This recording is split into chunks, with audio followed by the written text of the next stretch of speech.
Ang ganda ng vacuum nito, rechargeable siya, maliit lang. Maganda siya gamitin kasi yung nakikita mo sa loob ng bahay mo, wala ka ng dumi, wala ka ng makikitang dumi. Pero pag binacuum mo, doon mo ma-realize na marami pala. Makikita mo sa huling video ko na to na kung gaano kadumi, pero makikita mo rin dito sa video na hindi siya madumi, wala kang makikitang dumi.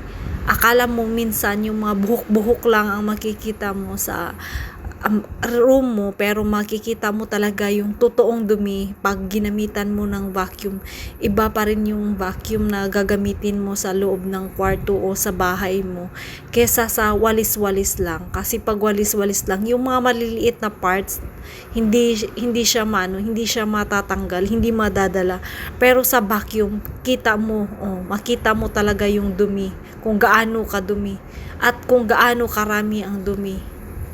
'Di ba? Sa part na 'yan, makikita mo na ang dumi talaga. So nalilinis pala yung niya, filter niya. Ang ganda. Thank you sa panunood.